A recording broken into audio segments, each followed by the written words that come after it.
And welcome to another edition of the Bat Around. I'm your host, Paul Valley. With me from Pigtown Sports, he is Zach Moore. And we are coming to you live for the first time in prime time, 8:30 on a Sunday night. We are here to join you to talk all things Orioles baseball today. Before we get into that, I want to remind you today's show, the Bat Around, is brought to you by Classic 5 Golf. Do you want to improve your golf game or learn to play for the first time? The Baltimore Golf Academy has fun instructional programs for the beginner golfer to everyday players. The Baltimore Golf Academy can take your game to the next level, and you can enroll today at baltimoregolfacademy.com.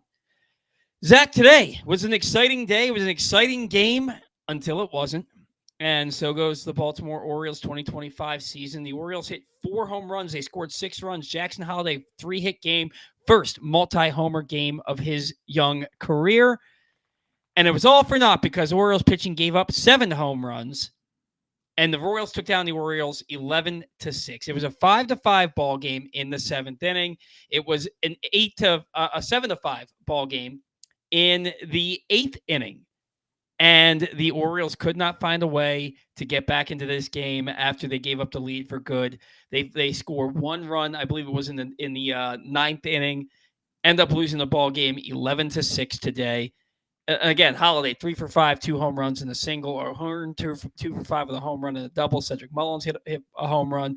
Kyle Gibson much better than he was the previous outing. He was an out away from escaping a jam and having the Orioles still up 3-1. Instead, he goes 4 innings pitched, 3 earned runs allowed, 1 home run allowed. But the bullpen, they go 5 innings today, 8 earned runs, 6 home runs allowed, a total of 7 for the game. Yep. Kobe Mayo getting his feet wet again today, still hitless on the season despite and it's a small sample size, it's his first 2 games, and yesterday he came in as a pinch hitter. But look, Ramon Arias is hurt. Jordan Westberg is hurt. The entire pitching staff, we've gone to lengths discussing that. What did you see today? We saw a little bit more fight out of this team, but then the bullpen showed up in a bad way today. That hasn't happened a lot. Yeah, look, the bullpen's been pretty strong for this baseball team this year. And for them to kind of have a bad outing, it was just bad timing. It really sucks because the offense looked like they wanted to be there today. You know, they were kind of fighting late game, and then just one of the rare occasions so far this year that, you know, somebody other than Cianel Perez just had a bad day. So, just bad timing, man. It really sucks, but it was good to see Holliday. You know, I posted earlier, since his father called him and told him that his swing was flattening, he's hitting 379. He's 11 for 29. Kids on the ball, man. Why that couldn't have been picked up prior, I don't know. That's a whole nother conversation maybe later in the show that we can talk about. But there were some positives today, and then, you know, it just blew up in our face. Yeah, and I mean, Holliday, all 3 of his hits today, 102+ miles per hour off the bat. Yeah. Driving the ball with authority, pulled 2 home runs. One was a line shot. One was just a moonshot bomb. And then the base hit he got in his 3rd at bat was he just laced a single into left center field off of a lefty. So you saw Ryan O'Hearn get an infield against the lefty yesterday. You saw Ryan O'Hearn hit a double off the wall against the lefty today. Look, this team can't hit lefties overall, but that wasn't the case today. The case today was the pitching just couldn't hold down the fort, you know. And this is after you got back-to-back really good starts from your starting rotation. I mean, Dean Kramer, he comes out, he throws 7 shutout innings on Friday night, and that's after taking a line drive off of his leg in the 2nd inning. He slams the door shut on the Kansas City Royals. The Orioles win that game 3-0. Then yesterday, Tomoyuki Sugano, he goes 6 innings, he gives up 2 runs. That should be good enough to win a ball game, but he's a hard luck loser. He takes that loss last night because the Orioles get shut out 4-0. He's 3-2 with a 3 ERA in 7 starts. But the bullpen gave up 2 runs last night. The bullpen gave up 8 runs today, 10 runs the last 2 games. Brian Baker has looked not quite the same his last handful of outings. He's been giving up, it seems like, a hit and a walk every outing. Today gave up a couple of home runs in an inning plus. You know, but the bullpen has been pretty good for the most part today. They just couldn't get the job done. And you think that this was more so. It was a humid today. It was a humid day in Baltimore, but it kind of reminded you of pre-wall adjustments, the way the ball was flying out of the ballpark today. Yeah, I think it was just, a lot of it was just, I don't want to say bad luck because we've been hearing bad luck for a while now. And I think it's really starting to piss people off. It was just the timing was bad luck. Baker, I think he's pitched five appearances in the last 9 days. I think we can finally start to look at, again, it goes back to Brandon Hyde and how he uses the bullpen. I don't care if somebody throws 6 pitches in an inning, they can come out the next inning. They can. Every other team in baseball does it. The Yankees had a guy go 3 innings against us. Oh my God, the warehouse would explode if Baltimore had a reliever go 3 innings, late in the game or something like that. It's okay. But when I don't want to sit here and fully blame Brandon Hyde. I should, but I don't want to, but I'm going to anyway. When you take that approach and a guy throws 6 innings, cool. 6 pitches. I'm sorry. 6 pitches, then he's done, right? Cool. He's got to go through his routine. He's got to go through his ice routine. He's got to go through his hot bath routine, and then he's got to try to ramp up again tomorrow, maybe. Like, you think he's available tomorrow? The human body doesn't always respond the exact same way every freaking time. So, okay, a guy might be able to go the next day after throwing 12 pitches or something like that. You might think he can do it again because he only threw 6. That's just, the body doesn't work like that all the time. Send him back out there for the second inning. Jesus, sorry. It's a real sexy frame. It's a sexy frame. I'm getting heated here. Trying to calm down. But look, 6 pitches, man. Throw him back out there. Save somebody else for the next day to be completely healthy. When you're continually throwing 5 pitchers an inning or 5 pitchers a game, and then you go to the next day and you're like, oh, well, maybe I'll have 3 of those 5 and. Then I got these other 2, and then you burn another 4 or 5. What happens at third game? Now you're burning guys that have pitched pretty frequently, and they didn't have to. He's been using the hell out of Soto lately.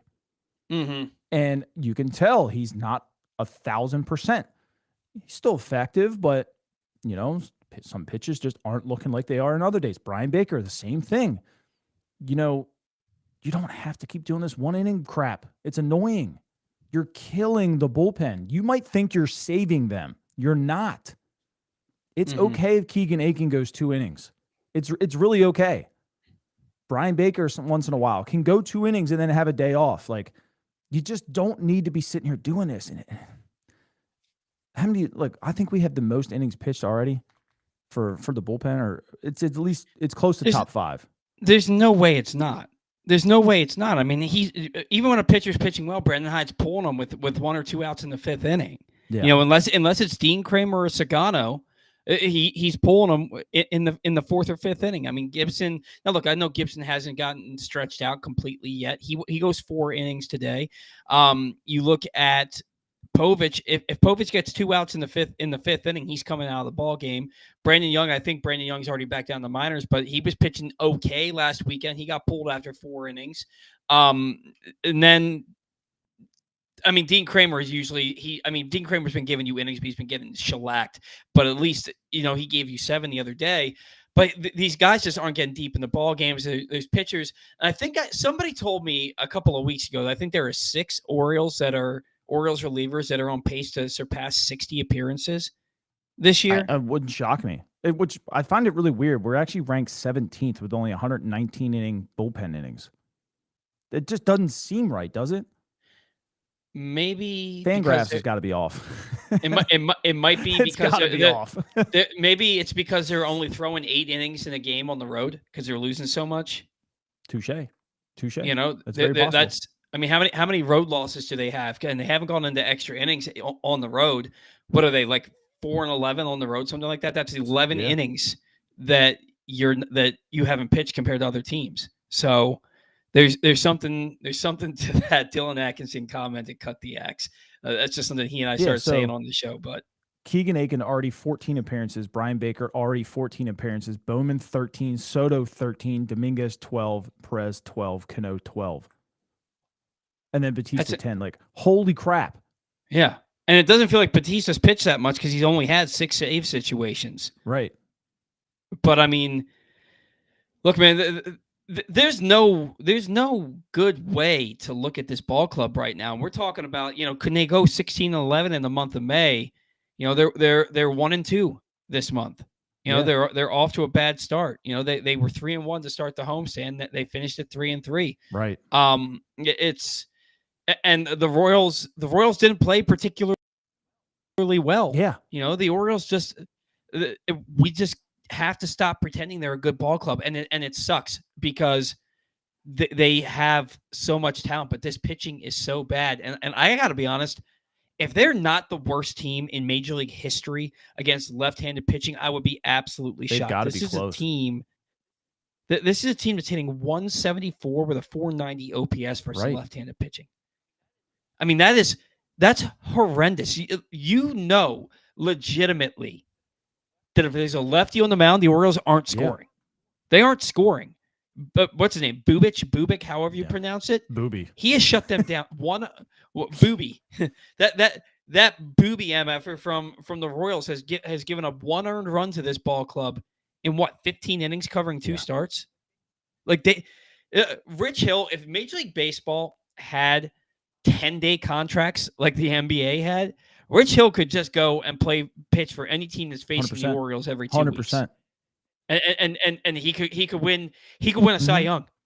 He could win 20 games and pitch to a 1.5 ERA because the Orioles cannot hit lefties, and they really can't hit soft tossing lefties. It's awful. They're third in strikeouts against lefties too, and tied for third with least amount of home runs. They only hit 4 home runs, hitting 174 against lefties, and 490 OPS. 98 strikeouts to only 32 walks. Now, what's funny is I say only 32 walks. The leader only has 39. That's really weird to me. But the difference is Boston, 39 walks, but only say that again. 39 walks is the leader at Boston. We have 32, but we're 13th. The difference is we have 98 strikeouts and Boston has 70. So, and they're hitting 253. Well, and the thing is, when the Orioles are healthy, they've got 6 everyday players that are left-handed. When you look at it, everyday players. Yeah, what's that? Where are you going? What's here? that? Jackson Holiday just hit 2 home runs and a single. And if there's a lefty on the bump on Tuesday, he's probably not playing. Thankfully, it's Pablo Lopez, so he's a righty. So, thankfully. But either way, it's Pablo Lopez. So who knows?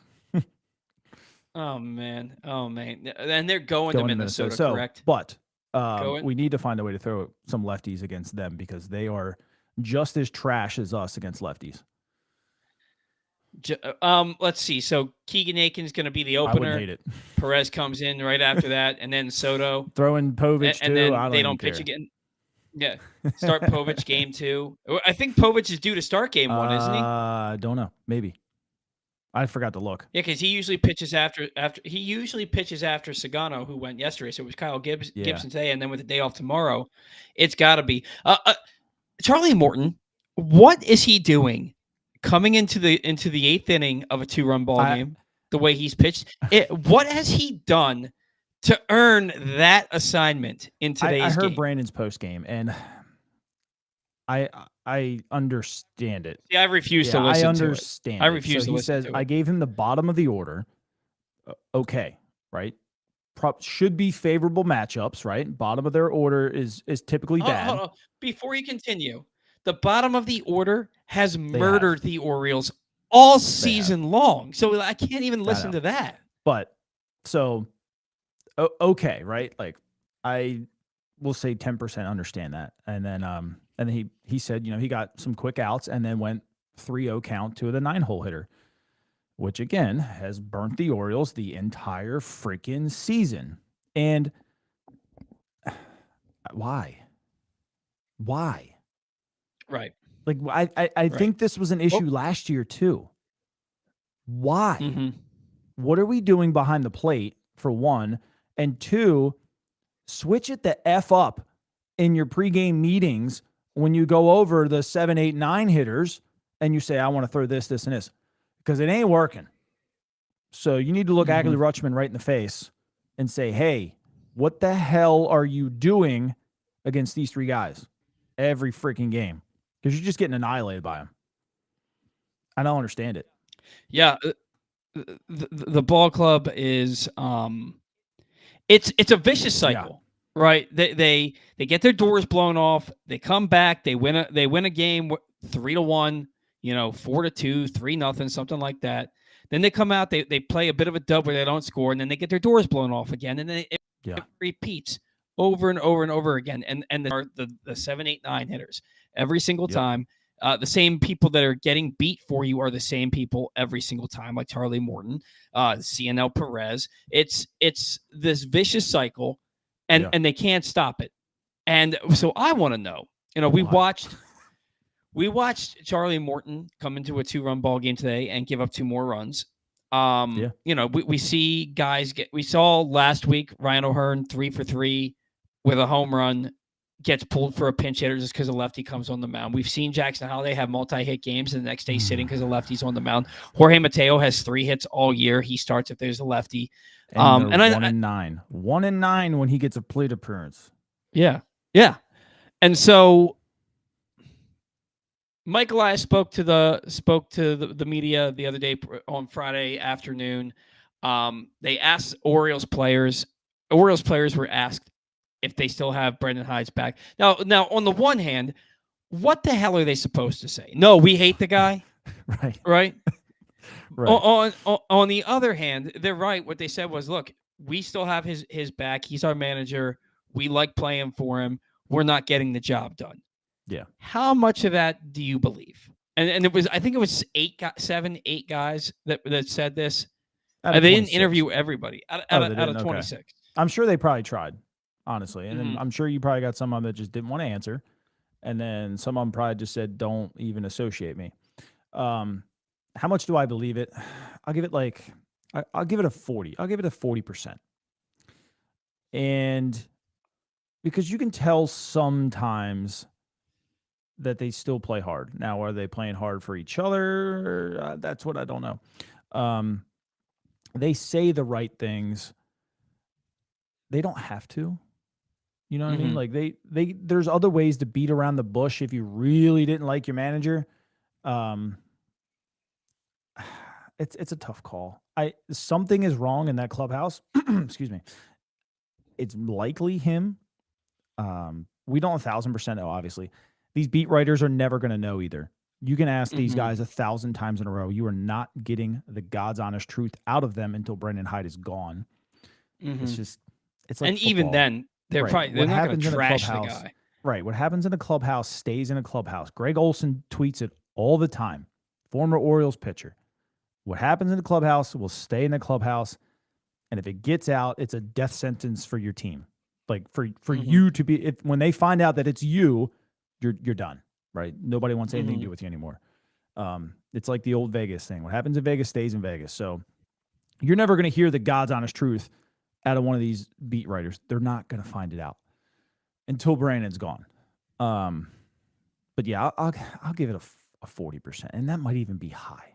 I don't even know. And that's the thing. It's just like when Mike Elias came out on Friday and he said that he always second guesses himself because that's part of the job. And he said, ultimately, this is my responsibility. But he never said, I signed the wrong players. These guys are underperforming. He never said anything like that. And he's not going to. Right. You can't do that. The one time that he said something, like we have to be realistic about the team that we are, when he traded Jorge Lopez and Trey Mancini, unpopular moves within the clubhouse. And then he had to do damage control. And he had to go back and eat his words to his team in Texas right after he made those trades. And the Orioles happened to get hot and then cool off and miss the playoffs. But he's not going to sit there and say anything disparaging about his roster. Right.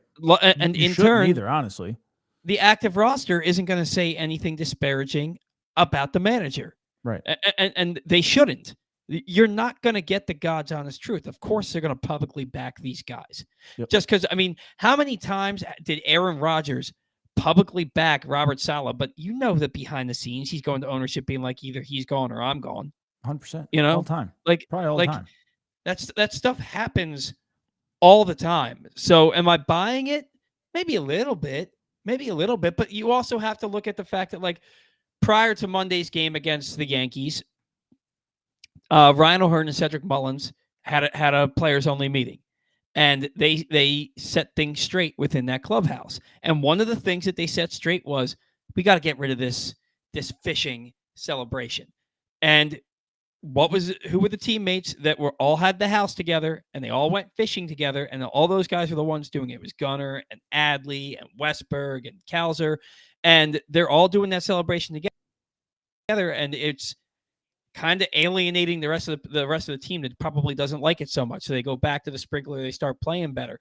Something's not fully clicking with this team in that clubhouse, and it very well could be Brandon Hyde. It very well could be the clickiness of some groups of friends in there that are really tight, and the other guys are just guys that they play baseball with. We don't know what's going on there, but you're not going to sit here and tell me, no, everything's hunky dory and just going well. As far as our camaraderie, we're just not playing good baseball. Because if that were the case, then how did you have success the last 2 years? Right. I mean, they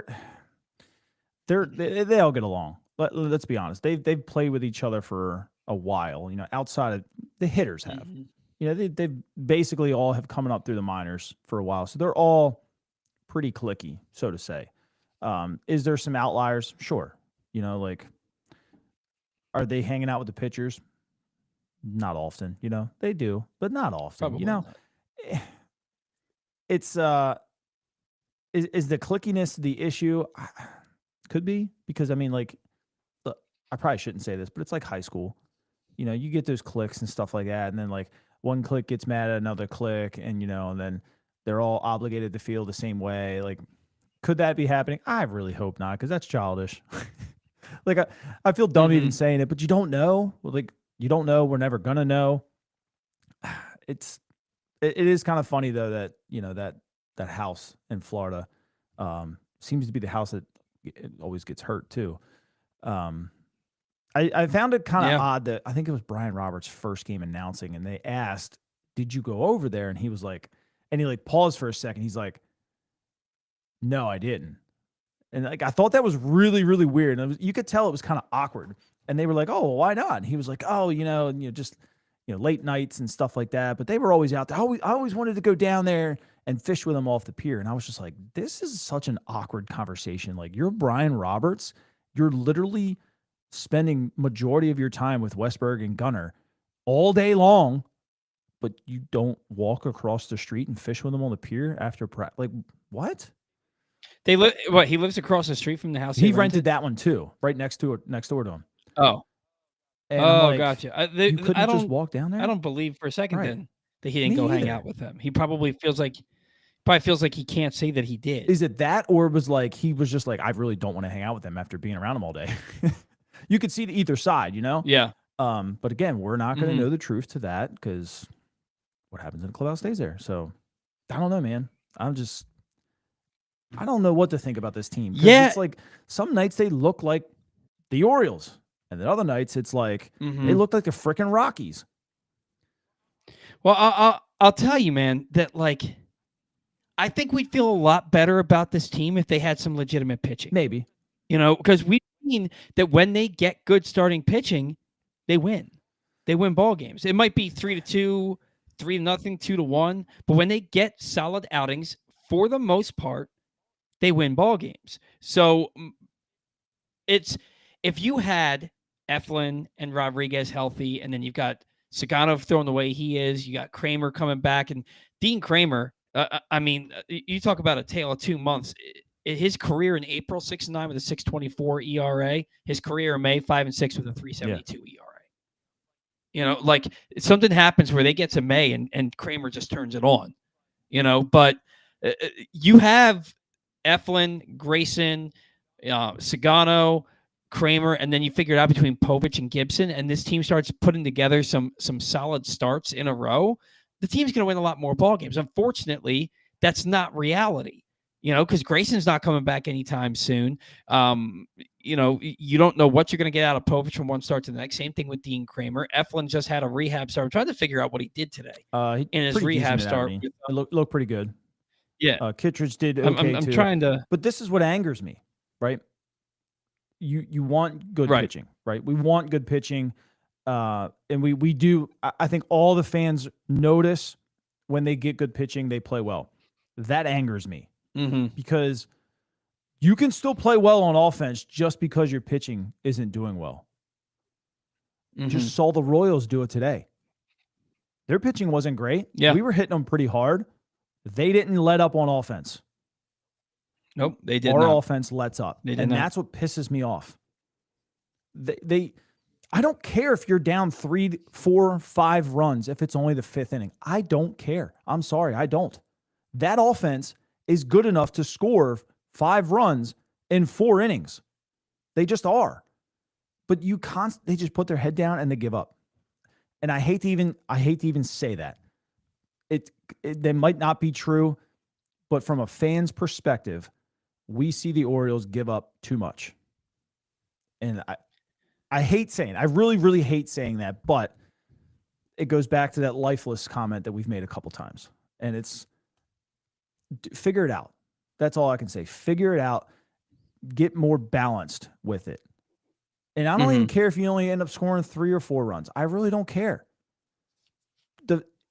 If you get the game close, it changes everything. But when you roll over and die, it lets things snowball. And could that go back to Brandon Hyde's comments where guys can't let things go? Look, you better figure out how to let go of a bad start pretty damn quickly, because right now it's going to happen more times than not. That should not affect your at-bats, and it should not affect how the offense runs every single night. That's where I get irritated. Right. And people always ask me on Twitter, they're like, why can't you ever blame the pitching? Look, I'm not going to sit here and just beat a dead horse. We know the pitching sucks. Why do I have to keep bringing that up? But we're all expecting this offense every freaking night to show up, and they don't. That's why I harp on the offense. Yeah, I mean, look, the Orioles hit 4 home runs. They had they had like 3 or 4 doubles that they threw in there also, but they went 1 for 10 with runners in scoring position today. The Royals went 2 for 5. Now look, it's 2 for 5. That's not huge, but they also hit 7 home runs. They had half as many opportunities and twice as many hits. Yeah. You know, it's why can't this team hit with runners in scoring position? I feel like every night, even in the games that they win, you look at it and 1 for 10, 1 for 9, 1 Always. for 12. This team with runners in scoring position. I put this in here. Where did I put it? It's in the notes. This team with runners in scoring position this season is hitting. God, what did I do? Where did I? I can't even see where I put it.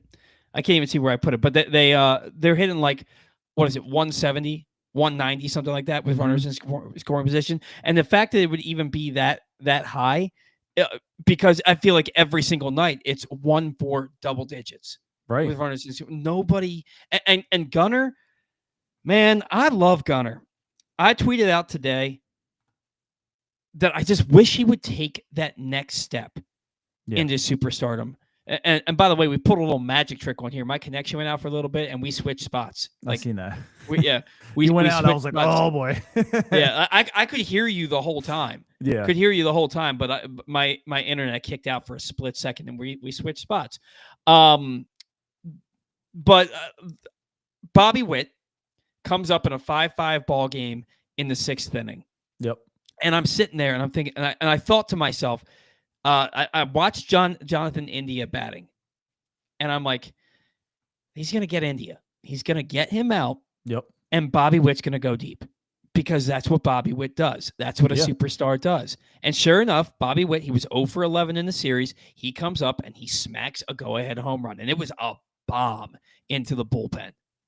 Gunnar comes up in a 7-5 ball game as a tying run, and what does he do?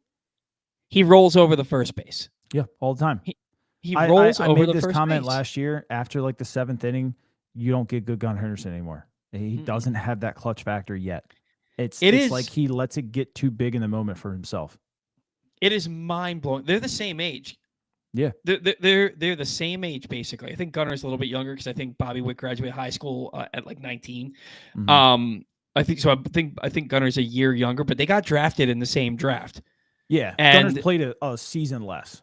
Yeah, but that clutch factor is not there. And I've talked about on the show so many times. He was on that podcast with Mookie Betts when the Orioles were out in LA playing the Dodgers last year. And Mookie was like, you're that dude. Everybody in the league knows you're that dude except for you. You're the only one that doesn't know you're that dude. A sweeper, the guy can't hit it. It's all up here, man. Yeah.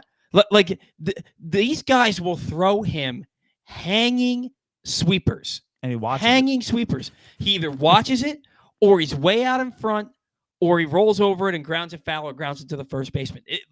If it's not a fastball, he's not getting a hit. Yeah. And then sure enough, he comes up in the 9th inning when they're already down 5 today and he gets his first hit of the ball game. When it doesn't matter. I love Gunnar Henderson. I know he's the best player on the team. I get the start that Cedric got off to. Gunnar Henderson is far and away the best player on this team. But this is a guy who, when the moment is the brightest, he shrinks. And that's your superstar. That is your superstar player. And look, his hard hit rate and his exit velocity, elite. I think he's like 94th percentile for hard hit rate, 99th percentile for exit velocity. Oh, he's hammering the ball. But he's not hitting home runs. He's not driving the gap. He's pulling the ball right at the second baseman, right at the first baseman. If he does hit it the opposite way, it's a line drive right at the shortstop.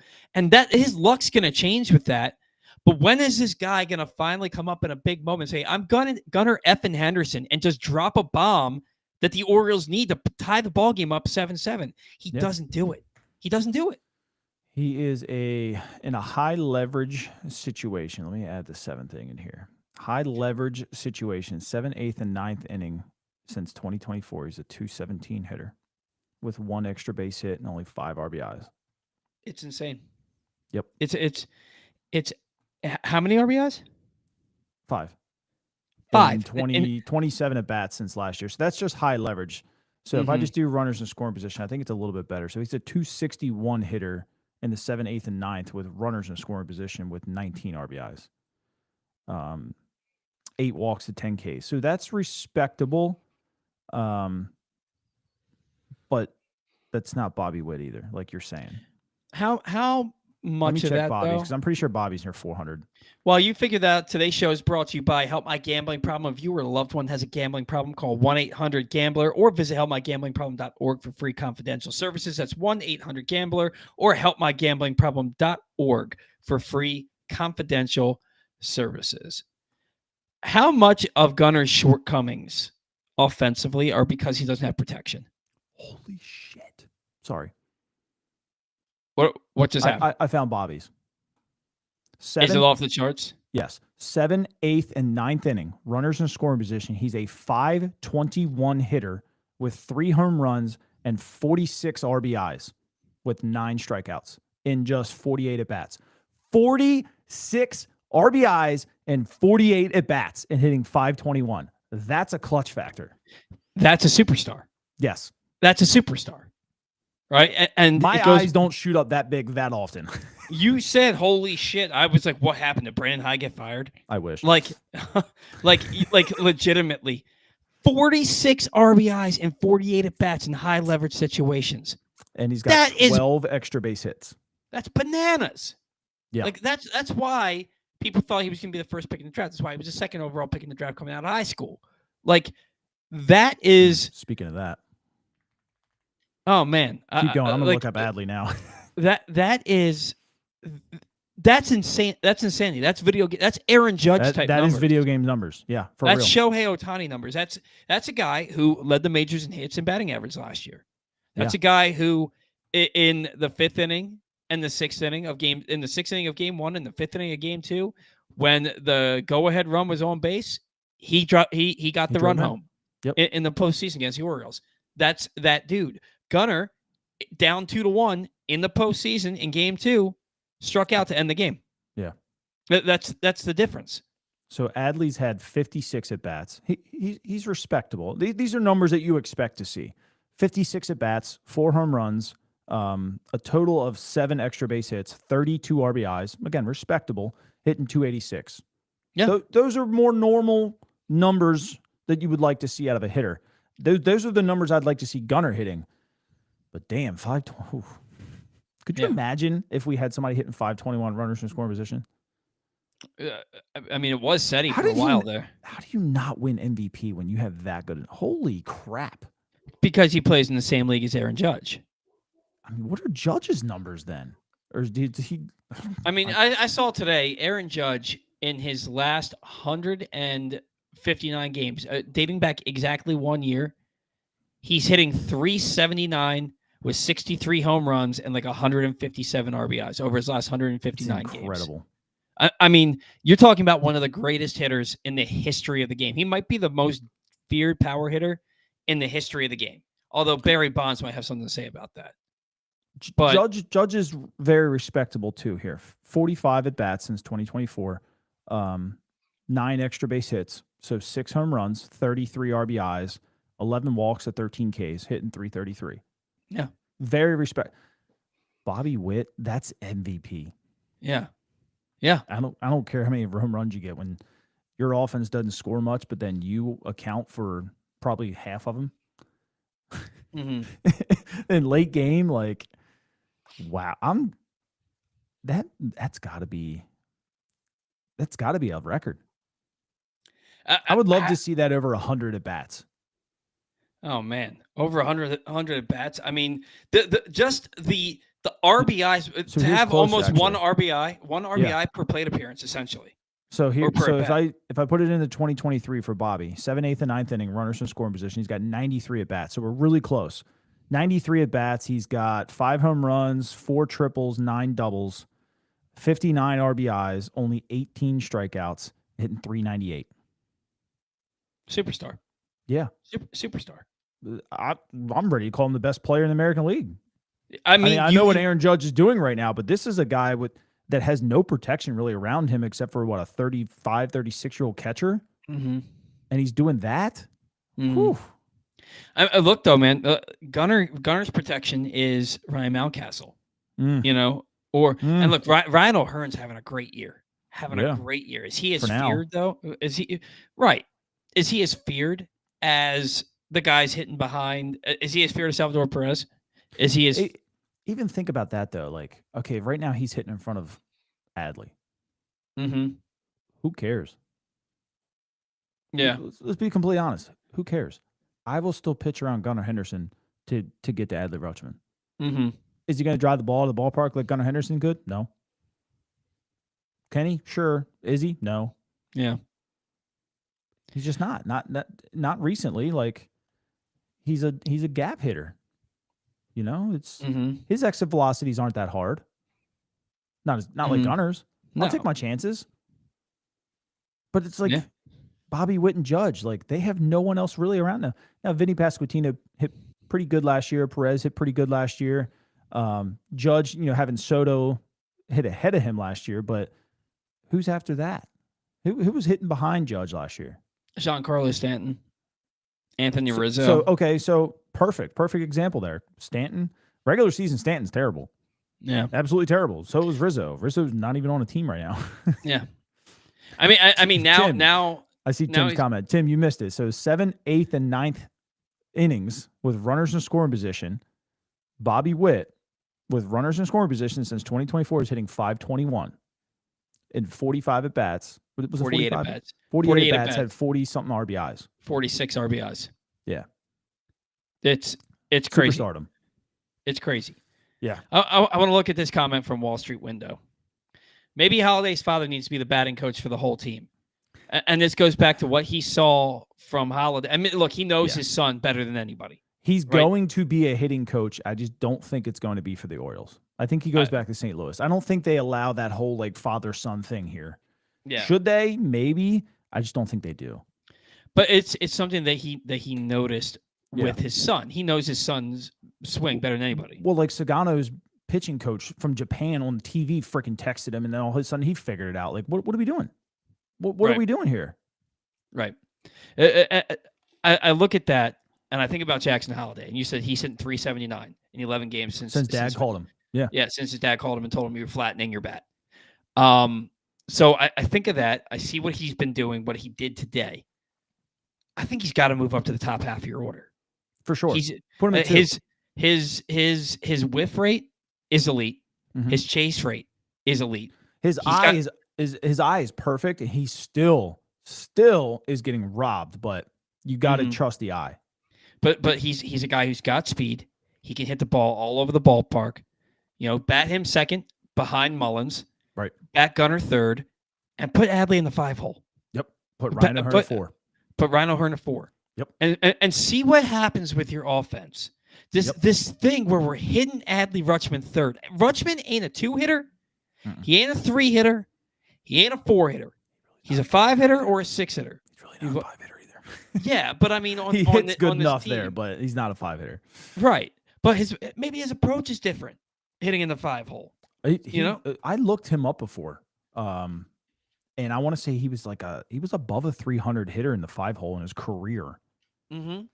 I mean, like 260 or 240 or something in the 2 hole. And yet he hit there for 2 years straight.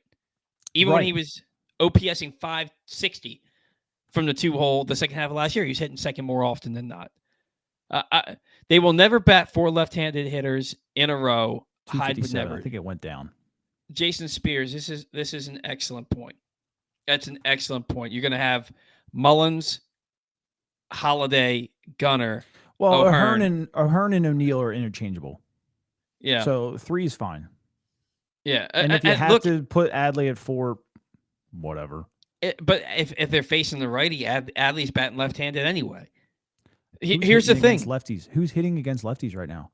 Ryan Nobody. O'Hearn, Cedric Mullins, and Gunnar Henderson, and that's it. And I think I saw you post today that Jackson Holiday has like the 27th highest batting average of the guys. Well, who was it? The guys who were all like 22 and under.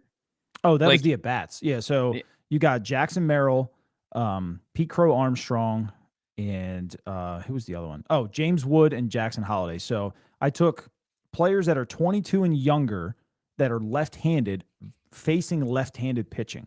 And I think Wood was like 270-ish something. Crow Armstrong was 242. Merrill was 239. Holiday was 121. The difference was Wood and Merrill had 160 at-bats. Pete Crow obviously came up later than everybody else, has only 120. Jackson has 58 career at-bats against left-handed pitching. But the highest average exit velocity, right? High, yep. Almost 39% almost. Mm-hmm. It was like 38. Yeah, hard hit rate. That's what it is. So almost 40% of the balls that he's hitting is coming off 95 miles an hour. So get him in the lineup.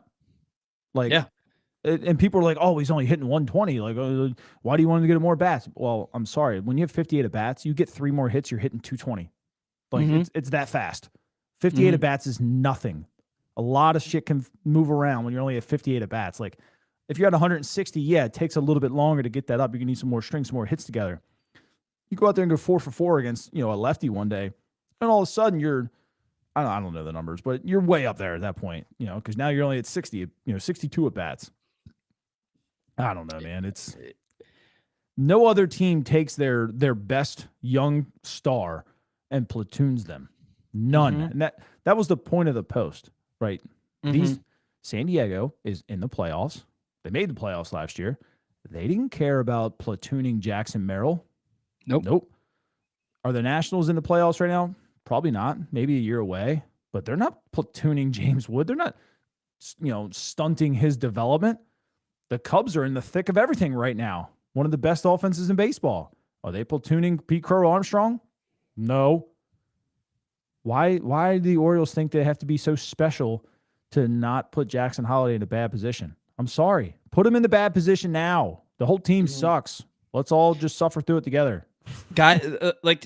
Legitimately, Cedric Mullins, Jackson Holiday, Ryan O'Hearn, they should be playing every day.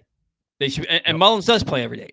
O'Hearn's starting to earn that because he's the only guy consistently hitting, and he's on pace to have a career year. Wait till Cowser comes back, and Mullins needs to sit so Cowser doesn't get stale. Mullins' bat has slowed down a little bit the last week or so, but that's going to happen. Everybody peaks and valleys of baseball. Exactly. So that's going to happen. But now we've gotten to the point where it can't. Right. Jason Spears. And Jason Spears, by the way, has a great Indianapolis Colts podcast for the culture. If you guys ever Yeah, I want to think check he it just out. followed me the other day, actually. Yeah, I believe he lives out in Indy, but he's a big Orioles fan. He says, I just want Hyde to play the best 9 players. Let's start with that. Enough with platooning Holiday. That's beyond moronic. They are so misusing Jorge Mateo. He should never start a ball game. He should never start a ball game. That's my point. Like, I'm hard on Mateo, and we all are because he sucks. He does. He sucks. I don't think any of us would be as hard on him if he didn't start over Jackson Holiday. Yeah. Well, like if he came in and got like a late inning at bat or something like that, but I don't think he's better than anybody on the current roster. He's not. And defense or offense. He's here for 2 reasons: his glove, which is nowhere near what it used to be, and his speed, which 3 reasons, and Brandon Hyde. And it's funny, man, because I even said last night, I tweeted out, can somebody? I don't give a shit who it is. I need somebody that can hit left-handed pitching consistently. It could be Ryan McKenna. You could bring him back for all I care. If he could hit left-handed pitching, for some, Brandon Hyde thought he could hit left-handed pitching because I think he hit 260 for like 3 weeks in 2023 against left-handed pitching. But I just give me somebody that whenever there's a lefty on the mound, they get a base hit. Yeah. Not every at bat. Every game that they face a lefty, he gets 1 hit. Right. I will take that because if you walk somebody, you give up a magic double to somebody else, and then that guy comes up and gets a base hit, you're scoring more runs than you scored last night. Right. Give me somebody because this is ridiculous. I have never seen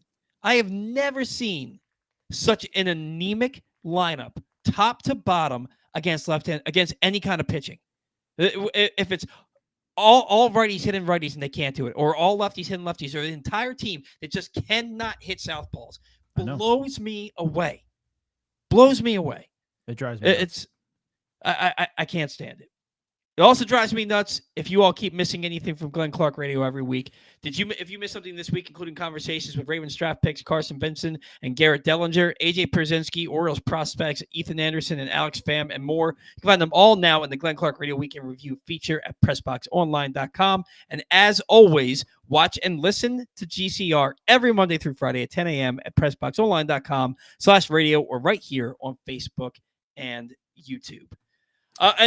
So it's funny you said that. I remember the name from spring training. Remember Manchin or Machine or whatever it was? Yeah.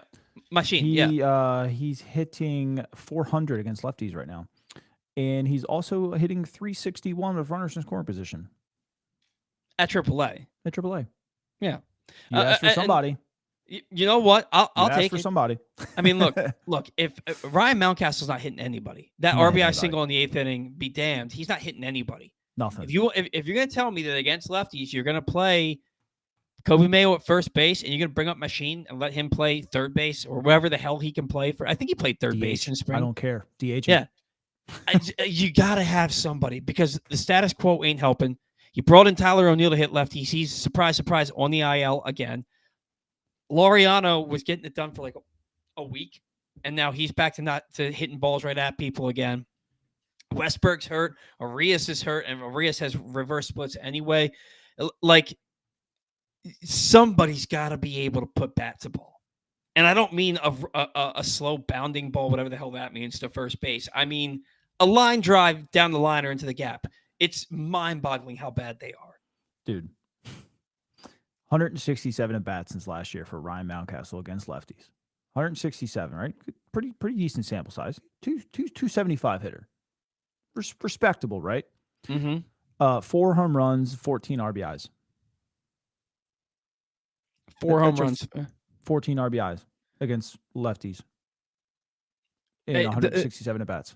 You can't have a first baseman doing that. No. You cannot. The amount of power that's been sapped out of his bat. And somebody made a great point the other day. It's not the wall. The wall may have started it. He can't lay off. He can't lay off a breaking ball in the other box. He can't lay off of it. Or inside. I have never seen somebody take the approach that he takes consistently. And like, look, you played at the professional level, so maybe I know you know better than I do. But it looks like on every swing, he's guessing fastball and hoping he's right. Yeah. every single swing, it's like he thinks he's getting a fastball down the middle and he's trying to hit it 470 feet. It doesn't matter what the pitch is. That's what he looks like. Although I will say that with O'Hearn on second base today in the 8th inning, Mountcastle had this shit-eating grin on his face when he got into the batter's box, and then he ripped a base hit into right field.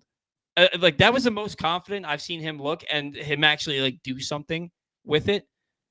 Hopefully, that's a sign of that. Maybe he's about to pull out of this. But the guy's power has been gone for too long. I mean, he went from 33 home runs to 22 to 18 to 13, and now we're in May. He's got 2, and he plays first base every day for you. He's got 15 total since last year. Yeah, and like he hits in the middle of your order. Yeah, and I have been a staunch Ryan Mountcastle defender. I love Ryan Mountcastle. I always have, and I watched him in a spring training game.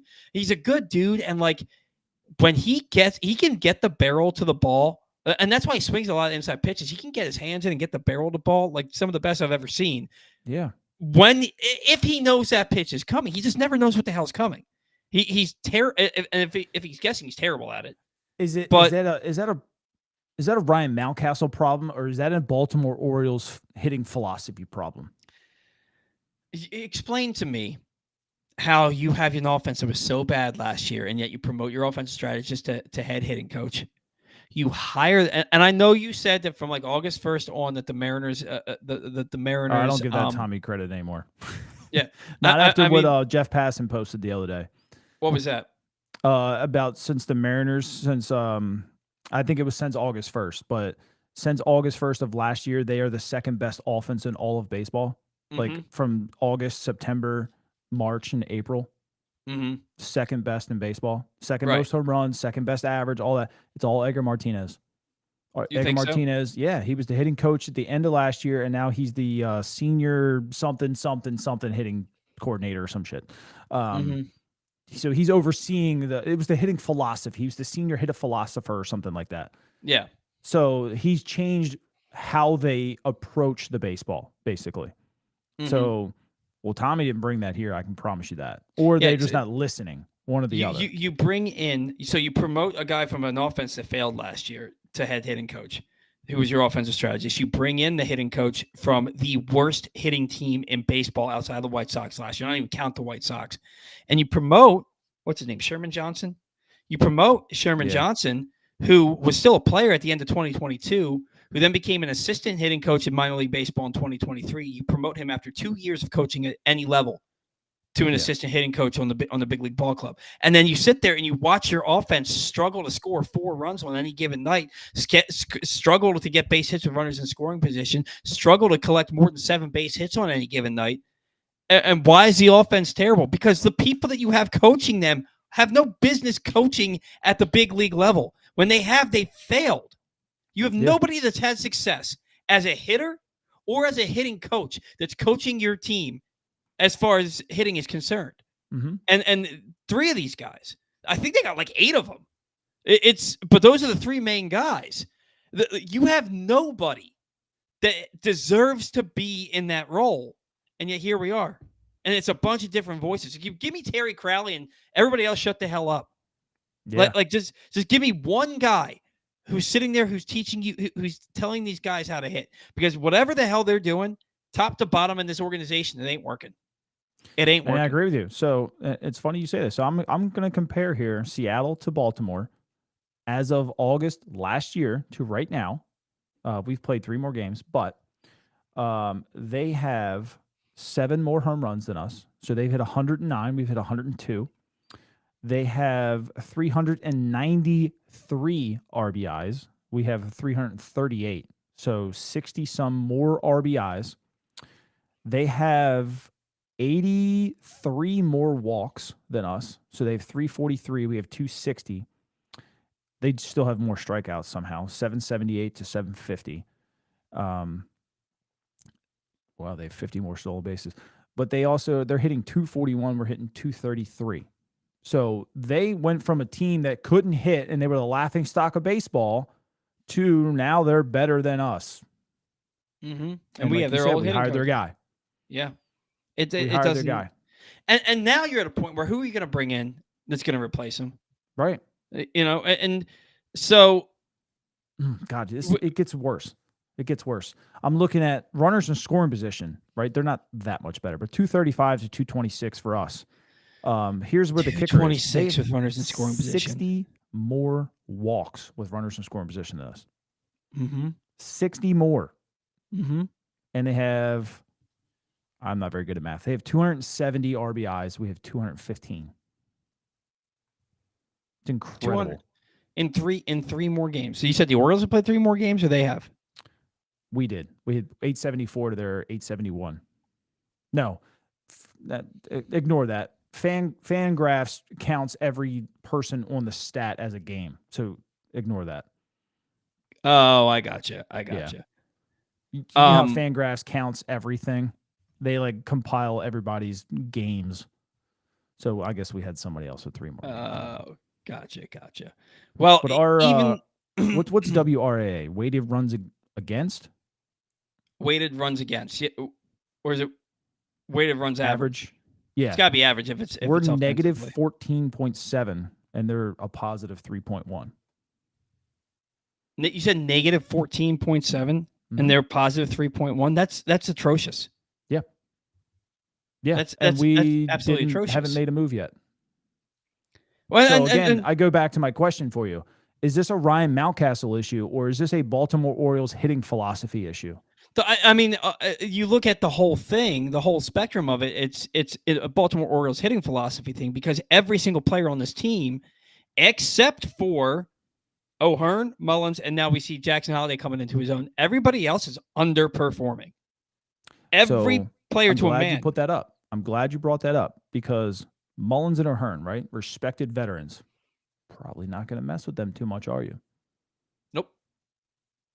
And they're the ones hitting. Mm-hmm.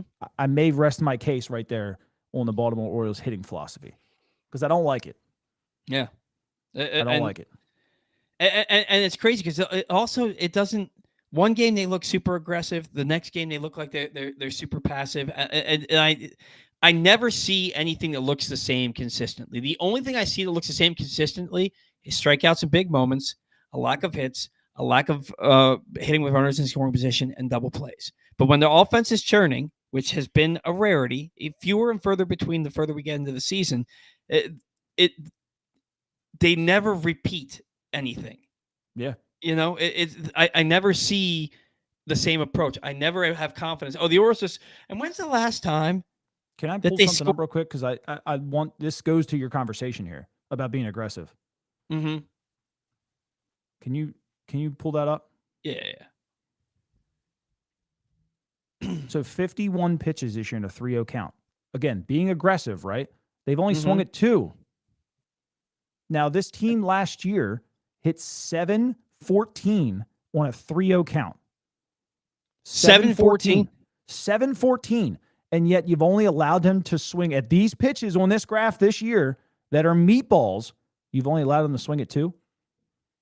That's crazy. Goes back to 1, being aggressive, and 2, the hitting philosophy. Why are you changing shit that works? Right. I'm getting hyper again. It's 2. And here's the thing. I get super mad when I see guys swing 3-0 and get out, because it's like, especially when, like, if it's a tie ball game or you're winning, okay. But if it's a ball game where you're down and you need base runners, I can't stand it. But and maybe that's what it is, because they're losing so much. It's possible. It's very possible. But part of me is like, you know what? It's a meatball, and you don't get many of them in the big leagues, and the guy's stuff is that good. You might as well let them just turn the green light right now, because they ain't hitting anything else. I watched Adley today. It was a 3-2 count, runner on base. They were trailing. He gets a fastball right down the middle. Right down, 3-2. He doesn't want to walk you. At this point, and I think they were down like 4-3 at that point. Or like 3 I can't remember what the score is, but they weren't winning. He gets a fastball right down the middle. He's not going to walk you. He's going to give you something to hit. Adley's late and hits a weak fly ball down the left field line that's called for the 3rd out. Mm-hmm. I know exactly what you're talking about. And I'm just sitting there and I'm like, You couldn't have asked for a better pitch to hit. That was middle, right in your wheelhouse, right where your bat path goes. And that's what you did with it. That's Right. what you did. Like, I don't know, man. They don't look any good. Like they just like I can understand hitting the ball hard and you're just hitting some bad luck. I'm seeing guys that don't look any good. Mountcastle doesn't look any good. Rutschman, I don't. The peripherals that they're showing for him every single day that I keep seeing, where with all this red, I I I don't don't care see about it. that. I don't care I about it. don't I don't see that. And people tried to tell me last year when I would complain that like about Colton Cowser. Cowser hit like 350 the first 3 weeks of the season. He hit 180 for 3 months. He hit 180 for 3 months. And people would say, "Oh, but his hard hit rate and his whiff rate and this rate." I'm like, it doesn't matter. He's not getting base hits. He's Yeah. not getting on base. Like I don't care what his hard hit rate is. Is he getting on base? Is he collecting base hits, or is he at 180 over the last Right. 80 games? Because all I see is a guy that's hitting 180 over the last 80 games. I don't Yeah. care what you're trying to tell me. That's what I'm seeing with Adley. I I like I like if you hit it hard. And mm-hmm. hitting the ball hard is a good thing. Yeah. It's difference when you're hitting like hard line drives into the gap that are getting caught, or hitting hard line drives right now that, or hard line drives right at the infielders. That's fine. We hit hard ground balls. Mm-hmm. And I heard somebody on YouTube earlier. It's like, oh, the Orioles don't need to change how they're doing it because they're hitting the ball hard and they're leading the league in exit velocity. I'm sorry, you do. You do have to make a change because a hard hit ground ball is a 99 success rate if it's within a range of a big league infielder. Mm-hmm. 99 out of 100 times they're going to catch it. I don't care if you hit it 120. And if you got a guy on first base, it's a tailor-made double play. You hit it that hard, where you hit it. I don't care where you hit it. Right. You hit it that hard, it's a double play. It's different when you're hitting hard line drives compared to hard ground balls. Because if you just keep hitting hard ground balls, you're going to keep hitting like shit the whole year. Like you got to change that up. It's great that you're putting barrels on the ball and you're hitting it hard. That's all fine and dandy. But if you're hitting it on the ground, please make a change because there's no getting around that. These are big league infielders in 120 mile an hour. While it's hard, if it's not a short hop at their shins, 99 out of 100 times they're making that play. So and figure it out. The entire team hitting 117 in the ninth inning. The entire team hitting 213 late and close. Mm-hmm. If it ain't Ryan O'Hearn or Cedric Mullins, nobody's coming up with that clutch hit. Right. And then we're talking about double plays. What the hell was Heston Kjerstad doing today? Did you see the replay? He I literally stopped running. Yeah, that's what I'm saying. Like I saw the replay. I think he thought he had a base hit. I think, and so then too. And then he realized, oh, he's got it. I'm gonna run. But then he's like, oh, well, they're not gonna double me up, so I'm just gonna stop running because I'm getting to first base. And then he gets doubled up. Should have been benched. He wasn't taken out of the game after that. Yeah, and that's another problem. That's another Brandon Hyde problem. Like, set an example. Yeah, set an example. He's got to come out and we've been saying he's got to play every day. Well, now he's playing every day. He makes a mistake like that. He makes some kind of boneheaded mistake every game. It feels like he's. I don't care who it is. That happens. They got to come out of the game. You've got to set the tone there. Yeah. Look, man. I don't see any consequences coming. No. Anytime soon. And what really sucks is they don't win on Sunday. They don't win Sunday ball games. So every time we do this show, we're talking about another demoralizing defeat. I know. They don't win on Sundays. And then you've got Zach Eflin. 4 innings pitched, 2 hits, no runs, 2 walks, 4 strikeouts today. Kittredge, 1 inning pitched. I think he got 2 hits, 1 run, 2 strikeouts today. If those come back, if those guys are back in 2-3 weeks from now, are you confident? And I don't think it's going to be 2 weeks. I think Eflin will probably be back in a week if he's pitching like that. I've said it a few times, and I don't want to mean it, but I'm still saying it. Until the offense becomes more consistent, you could have the 90s Braves pitching staff, and it's not going to matter right now. Yeah. Because, cool, if you hit when Sagano and Eflin pitch, cool, you're only winning 2 games a week. Like, you need to be more consistent. It doesn't matter who's on the mound. I don't want to hear that excuse. You need to be more consistent overall. And I don't know. I want to go back to your aggressiveness quote too. And again, this also probably goes back to hitting philosophy. Remember, we complained a lot last year about swinging at the first pitch. Especially after a walk. Yeah. Just overall though, they were the fourth best team in baseball with a 352 average on an 0-0 count. Right, pretty respectable. This year they're 23rd with only a 304 average.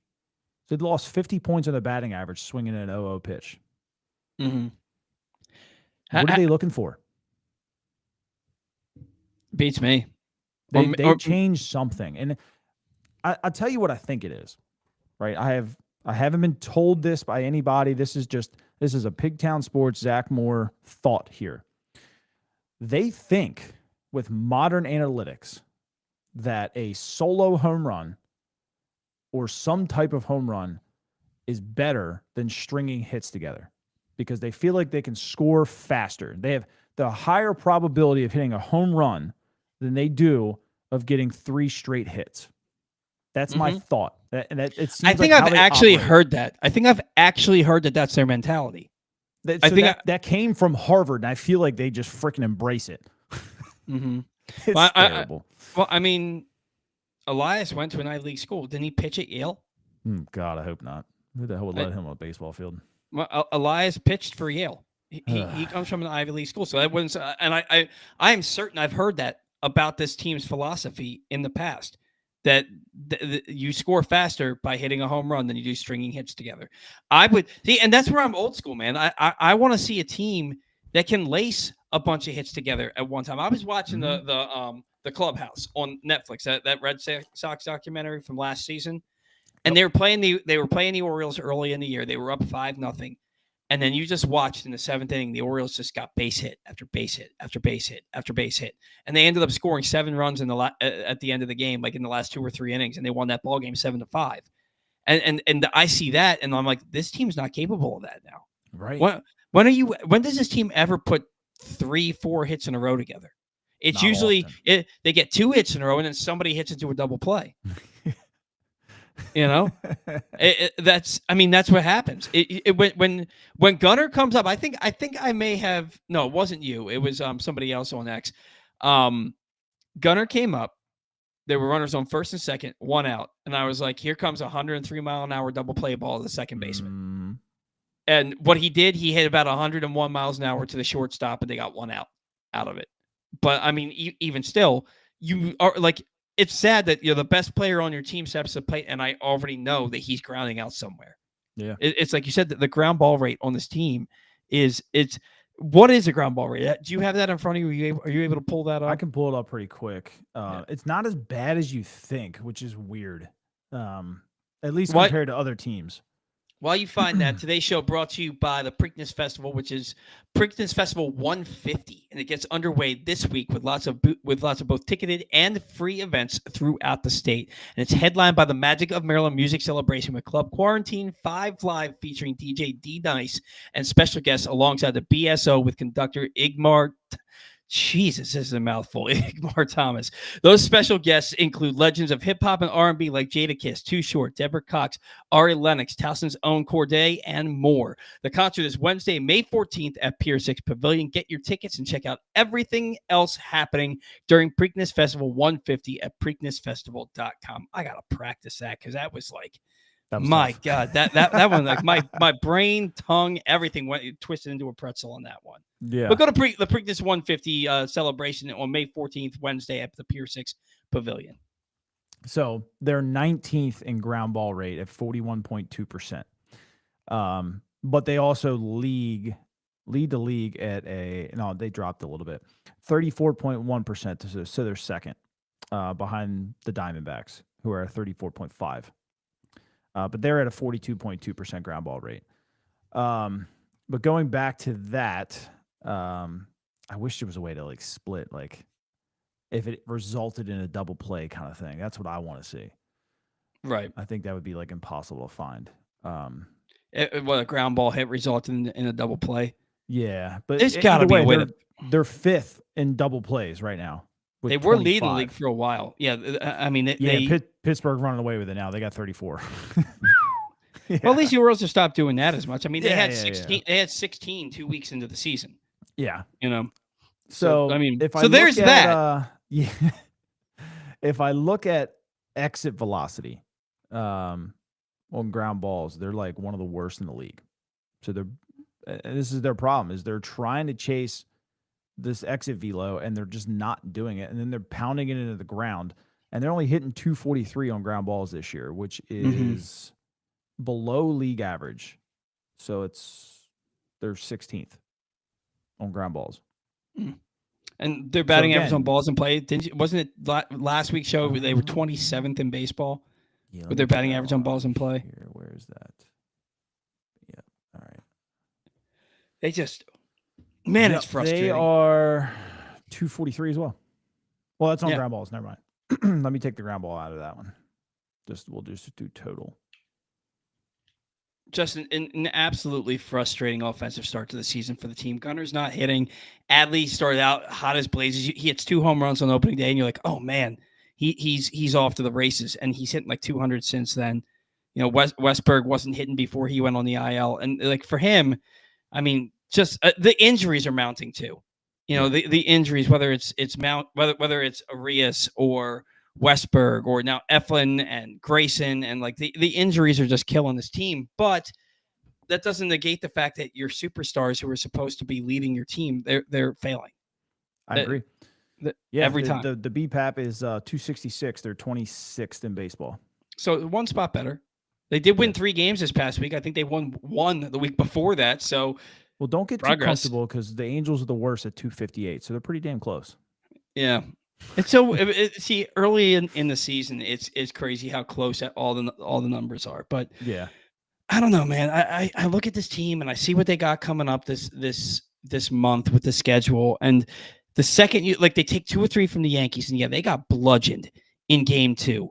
But then they come out game 3 and they find a way to win that game. They win the series. Then they win the first game against the Royals, and you got Tomo going on Saturday.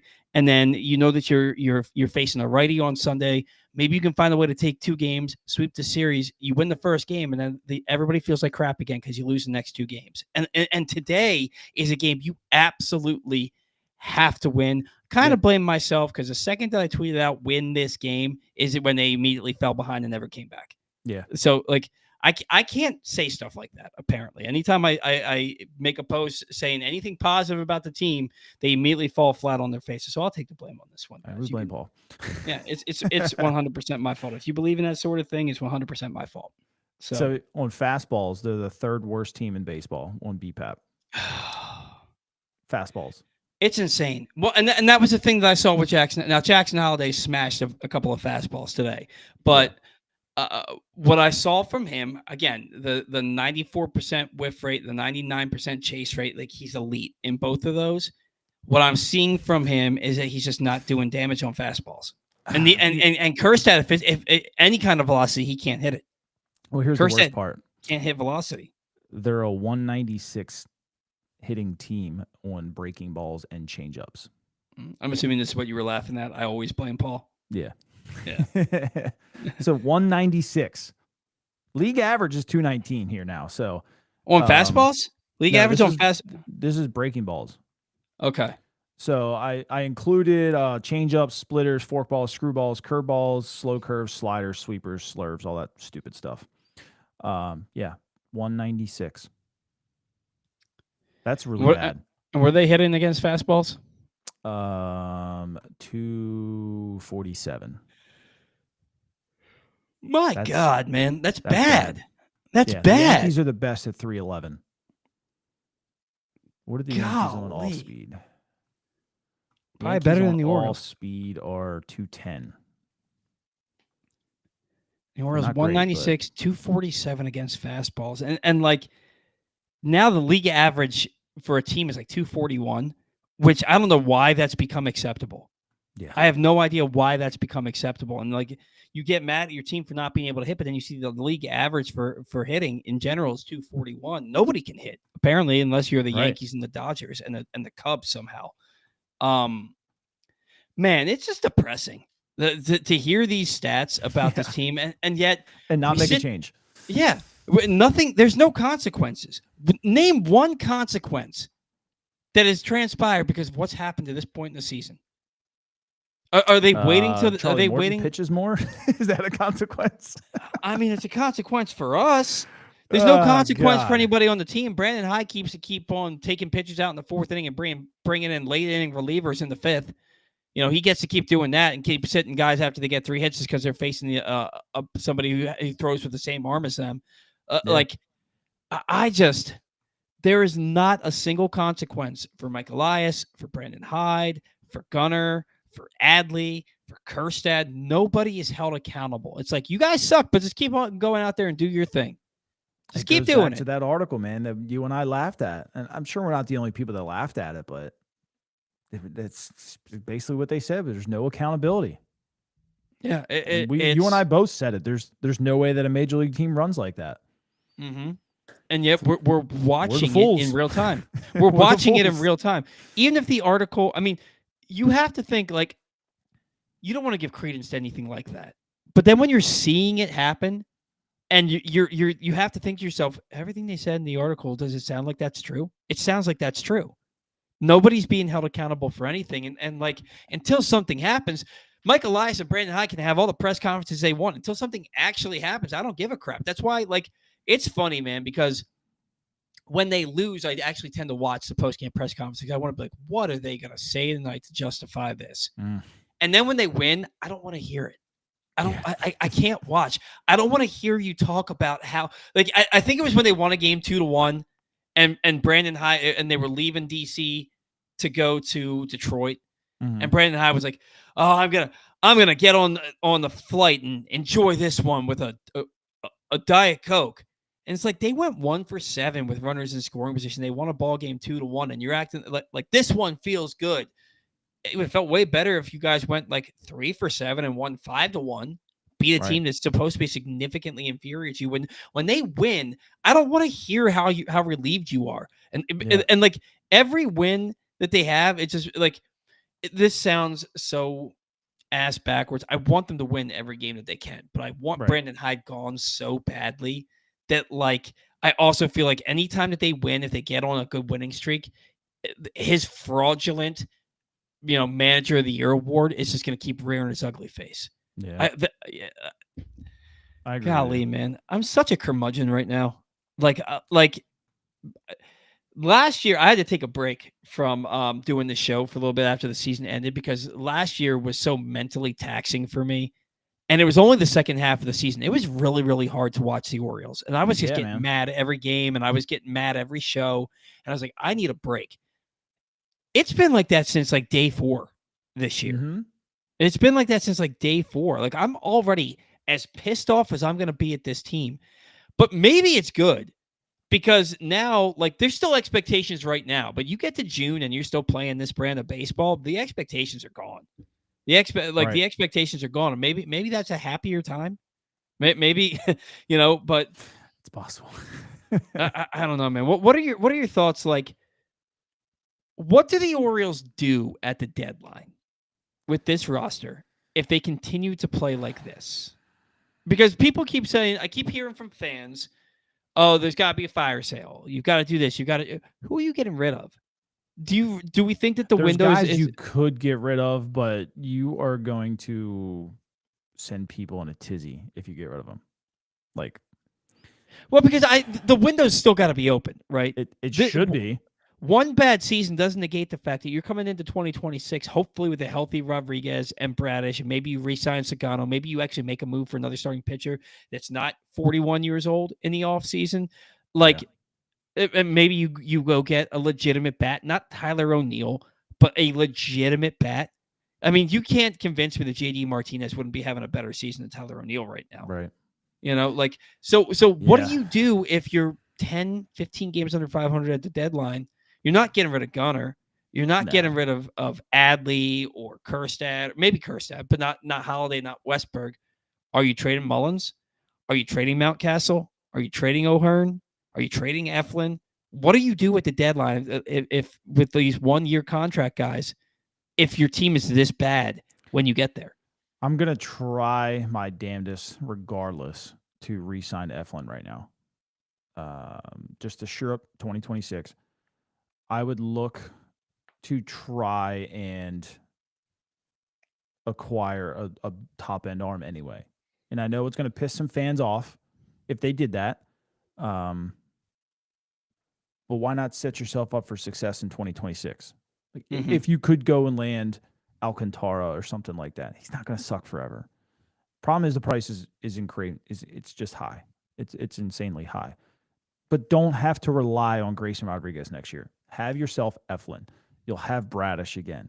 Get Alcantara or something on that pipeline, and then Grayson could be your 4. Then you're in some pretty damn good spots here in 2026. Go set yourself up for 2026 if you're that far out. I feel like they need to be buyers regardless. Buyers and sellers regardless. Selling not so much if you're like a game and a half, maybe we'll say maybe 3 out of the wild card, maybe not sell Mullins, but still be a buyer. But if you're 15 out, yeah, you're probably going to sell Mullins. You'll probably sell O'Hearn, but you still need to be a buyer too. I think, didn't we kind of operate like that in 2023 where we bought and sold? Because we did, was it Pablo or was that 22? That was 2022. Because in 2023 they were on their way to 101 wins, but in 2022 right. So they were like that. They were in the thick of the playoff race. They traded Mancini and Pablo Lopez, but they got Cano, they got Povich. Right. That was really and they set you up for 23. That's why I say you would have to act like that again if you're 15 games out this year. Yeah, like I get that Shot Mateo, the backup binge podcast said Shot Mateo. Like I cringe just hearing his name. Oh my god! If they give you if they give you a case of torpedo bats for Jorge Mateo, you do it. You know, like you can't just punt on your winning window this season. Like you can't do that. This can't be 2018 where, and look, they're not going to lose 100. They're not going to, I'm not going to on wood. They're not going to lose 115 games this year. You better they're not knock a little harder. Yeah, right. But like you can't punt on the seasons beyond this year and just sell off everybody not named Gunnar, Adley, Westberg, and Holiday, and close your window completely. This has been a bad year that was hampered by injuries, you know, and I would just love for them to get back to 500. Get back to 500 in time for Bradish to get back. And I know to do it. We talked about it. We did. And I'm seeing these things. Grayson is Mr. Glass. You can't depend on Grayson for anything. And I agree. But if Grayson can come back and he can pitch well for you for the final 2.5 months of the season with Bradish, with Eflin, with Sagano in your rotation, you get to 500. But if you're 500 by the All-Star break, I'm taking my chances. Yeah. The American League is not good. If you find a way to get back to 500 and then you have those pitchers coming back and you've got the ball flying out of the ballpark in Baltimore in July, August, September, I'm taking my chances that the Orioles can squeak in. Now, if the Orioles can you have squeak to in, operate like that with this offense. Right. You absolutely do. Now, here's the thing. Are Elias and Hyde back? No matter what happens, are they back in 2026 with the way the season's gone to this point? Let's say that the Orioles do exactly what I just said. No. Are they back next year? No. I don't think they – so Hyde's contract's up at the end of this year. I don't think they re-extend it. Yeah, I don't think you can. Regardless, I think they could win a playoff series, and I'm not 100% sure they re-extend it. Yeah, I think you know for sure that because I've never heard anything about his contract. So his contract originally was up or it was an option or something for this year. So when they announced that next day thing after they lost, that was them taking the team option for this year. Mm-hmm. I don't think they re-sign him. Yeah. So we could have lost him this year if they really wanted to. They just didn't. Who do you bring in? Do you? I don't see it being Buck Ryan Britton. Flaherty. You think so? Why not? I guess that's as good an excuse to say why not. I'm serious. I mean, do you really bring in a guy? This team needs. Think about what this team needs, right? Somebody's going to get in your face. Do you really think though that they're going to bring somebody without major league managing experience in after what just happened? Why not? Well, because what just happened. Why not? I don't know. I mean, and is that who Ryan Flaherty is? Is he an in-your-face guy? Is he like that? He can be. We saw him. Look, if you stare a major league pitcher down and you say throw the ball, like Yeah. you've got a pair of cojones, right? Mm-hmm. And Brandon Hyde used to be that guy. Tried to fight Chris Davis of all people. You know what I mean? Like, Mm-hmm. but Flaherty was a Well, guy but who played everything well defensively, right? He was a mechanic guy. He only had 9 career errors or something like that in 8 positions. The dude was a defensive wizard. Wasn't the best hitter, but he's a guy, look, his father coached, what was it, Division I or something like that, but he's been coaching forever, right? So he's got the coaching gene in him. I'm sure he talks to his dad all the time. He's been a bench coach in San Diego, and I think he's with the Cubs right now for the last 4 seasons. So he's literally seen some really good managing going on from 2 different organizations. Like, I just feel like he would bring in a breath of fresh air. Now, is he allowed to manage the way that he would want to? That's a whole nother question. And that's where I don't know. And that's the other thing is whoever you bring in, do they get to manage the way they want to? Or do they have to do what Elias wants? And if Elias isn't here, are they allowed to manage the way they want to? The whole thing, it's like, I think the managing style depends on, is Elias here or is he not here? Because I'm willing to acknowledge the fact that Brandon Hyde probably manages the way that the front office wants him to manage, as far as, what the way that they play the game, the analytics and stuff like that. Brandon Hyde makes the moves he wants to make in the bullpen. I think he sets the lineup that he wants. I think he really does believe lefty, no hit lefty. I think that he really is like that. But I also think that they look at a computer every single day. They say, this is how, if the game goes this way, this is what we want. If the game goes that way, this is what we want. And this is who we think has the best opportunity to succeed today based on what our computer is telling us. And I believe he buys into that too. I want somebody who just has a feel for the game, and knows in a big moment, maybe Ryan O'Hearn should stay in and hit against this guy. Why don't they hire analytical nerds who also played baseball? Because they're out there. Yeah. They're out there. There's guys out there who went to University of Tennessee or went to LSU or some of these better schools, University of Maryland, right? Just because maybe they weren't good enough to get drafted, but they were good enough to play D1 baseball, but they have, a master's degree in mathematics or something stupid, hire those people. Mm-hmm. Just because they went to Harvard or Yale and they have a computer, whatever degree or mathematics, I don't care. Start looking outside the box. Baseball changed looking outside the box and bringing computers in. Now bring in athletes who are good with computers. And I bet you'll see the game change again. Yeah. So what do you think about Buck Britton? I know he had success with a lot of guys on this roster. A lot of people think that when I say a lot of people, I'm talking about fans. A lot of fans think that Buck Britton is the manager incumbent. Or not incumbent, but the manager in waiting. He probably is. And what about Robinson Chirinos? I think they've got 2 potential big league managers on Brandon Hyde's staff. Yeah, definitely. I mean, Chirinos, look, he was a catcher. He's won a World Series. Catchers, a lot of managers are catchers because they've seen the game from every aspect, right? They had to figure out how to go after hitters. They had to figure out how to hit too. They had to figure out how to manage their pitching staff and just align their defense and all sorts of crap, right? So everybody likes to look at a catcher. And Buck too, when he was young, caught a little bit. A lot of people don't really know that. Buck and I caught some bullpens together.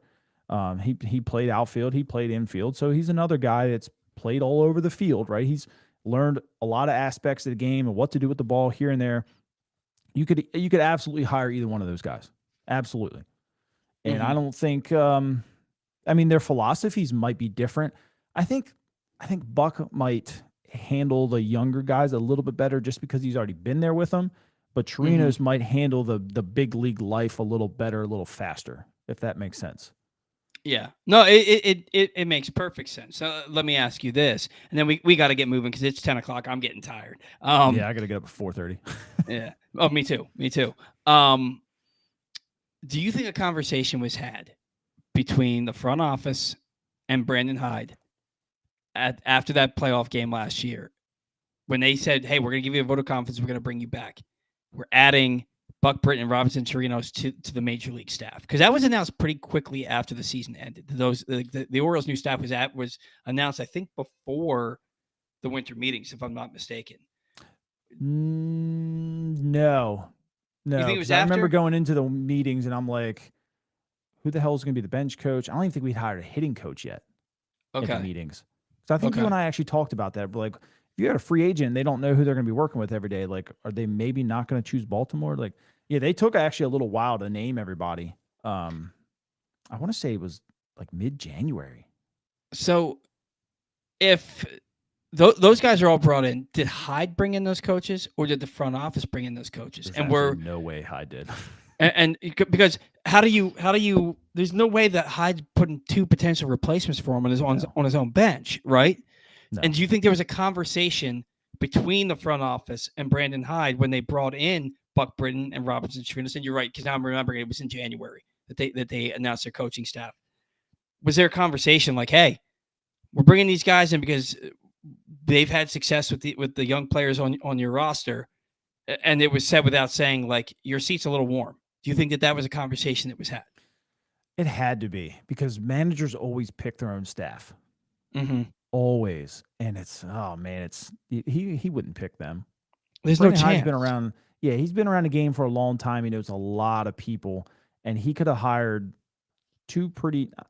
I'm not going to say better coaches because we don't know how good they potentially could be. I don't think he would have picked them though. Right. I think And they and were handpicked, and that also goes back to your question. Is I've seen somebody talk about David Ross. Why would David Ross come here if he's being handpicked coaches? mm-hmm. He's not. He's Yeah. not. He wants full control. That's why he turned the Yankees job down. That's why he turned our bench coach job down. He wants full Mm-hmm. control. And if Mm-hmm. he comes here and he can't even have full control over his own coaching staff, not coming here. Yeah. Yeah. And that's the thing. It seems like Michael Elias wants a yes man. He just wants somebody who's going to do what he's told. And that's why I really think you got to cut off the head to kill the snake, right? And I think that Michael Elias is for me. If you want to see this team achieve its championship potential, and I saw Brandon, I saw Michael Elias's opening press conference when he came here, and I watched him list the things that he wanted to do with this ball club, and then I watched him check each box in chronological order, and then I watched him muff trade deadline after trade deadline, off season after off season. Then this past off season was egregiously bad. Last year's trade deadline, if you don't get Eflin, look at what he did at the deadline. Aside from Eflin, it was horrendous what he did at the deadline. Aside from Eflin last year, and now this guy's going to be in control of what happens again at the deadline this year and the offseason next year. I don't buy it. I don't buy it. And I think that if you want to achieve their championship window, the head of the snake is Michael Elias. And I think he's got to be first to go. And I think Brendan Hyde's got to be right behind him. You know, I just don't that's see it yet. well, Not that I disagree with you. I just don't see it yet. I don't think it's not, David has enough experience to do it. yeah. Well, and right.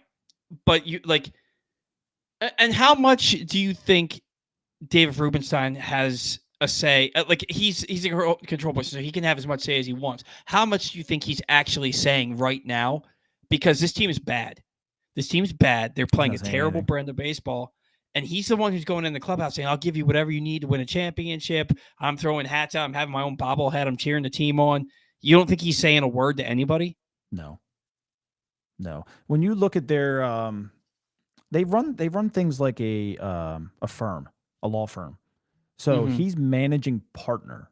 So when you really look into the paperwork, he's just managing partner. There's 31 partners that are in that ownership group total between minority and majority. 31. So anything and everything that goes through this organization has to go to a board vote. And basically all Rubenstein does is just control the day-to-day stuff like a managing partner of a law firm.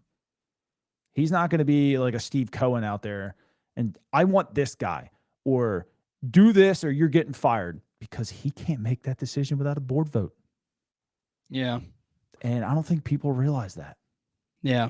Well, and that's the thing. I don't think that he's just going to go. I don't expect or necessarily want him to be Jerry Jones, right? No.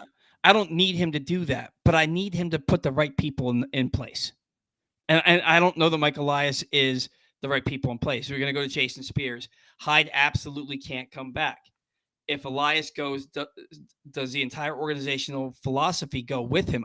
Yes. That's why I said he's the head Yes. of the snake. Yep. The organizational philosophy, like the people that they brought in to coach, like I don't think that a successful GM who has championship aspirations does what's happened. I don't Right. think that these coaches have been brought in if you know what you're doing. So here's where I'm stuck at, Let me right? close that one. That's a bad comment. Here's where I'm stuck. Mike is good, and their organizational philosophy for drafting players and developing them is good. And if you cut that off to get a more experienced GM to handle free agents and trades, do you lose your pipeline? Why can't Mike just say, what I'm doing right now, trying to force this hitting philosophy and doing this on my organization isn't working, right? Change that first to see where we're at. And if that doesn't fix itself, then maybe you start to look outside the box. What I'm afraid of, you can't have long-term success without having a good farm system. One that stays consistent, so to say. I don't need you as number one because that means you kind of suck. You know, have a top 10 farm because you're still drafting well in your position, you're developing well, and we've done that. I know maybe our ranking's pretty low right now, but we still got some really damn good talent in that minor leagues. They're still developing well. Change your philosophies right now. That's my thing. That's why I'm not just 100% ready to say Mike is the problem. He's got to go because there's still a lot of good things that they're doing at the lower levels to keep us consistent over time. I don't know. I don't want an Andy McPhail again because you've got to have. Andy kept the big league team contention in those couple years that he was there, 12 to 18. But that minor league system sucked, and I don't want that again. Yeah, I mean that was also a Dan Duquette thing, but he was also handcuffed. I think Andy McPhail was handcuffed too. He was. Like we just don't know what happens, right? I don't know. I maybe you're right. Maybe you need a guy like Mike Elias who can still draft well, but like go throw some money at somebody that's worth it. Get an assistant GM. Who's that? Let Adam Jones. I don't say Adam Jones though. He's a rookie too. that's Eve Rosenbaum and Sig Mejdal, right? That they're the assistant. Sig helps too many damn teams around here to be focused on the Orioles. Yeah, you can't do that.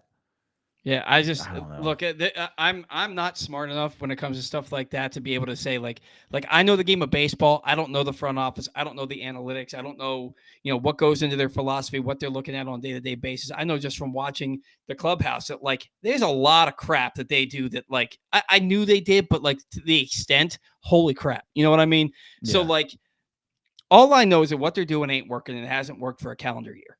Yeah. It hasn't worked for a calendar year, and something's got to change, and nothing is changing. And that sucks. But get rid of Mike. So look, Mike, we didn't have a Latin player presence at all prior to Mike Elias. And when he came in and they dumped that $10 million in that facility last year, if it wasn't for Mike Elias, Samuel Posaya would still be a Yankee.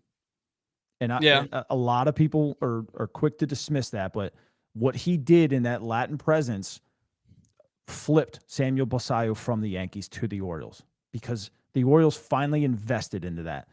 That was his thing. That was one of his check boxes. And if you get rid of that and the next guy comes in, right now the Orioles are doing really well in the international signing, really well, because they're finally focusing on it. What if the next guy doesn't? And then we're kind of back to where we were. Like I don't know that you bring somebody in that doesn't though. I don't know that like you take steps back. Yeah, you're right. You got David Rubenstein making that decision at that point. Yeah, but I mean, he's got people in that ownership group like, and I hate to say it because I think that people use it as a crutch, but you've got Cal there. Cal's not an idiot. Yeah, but he's only a 1% owner. Yeah, but I mean, he's still Cal Ripken with the Baltimore Orioles. He gets a say. Yeah, his say probably holds more water than a lot of people who maybe have a higher, share than he does. I wish he was a more share owner. Yeah, I don't think he wants to be. I think he would be if he wanted to be. I think he's you might be right there. Yeah, I think he's perfectly happy having his 1% share, being a front row, front and center every game that he wants to be at. I think he's perfectly happy with that. That's fair. I just maybe they don't ask enough. Yeah, maybe they I don't know.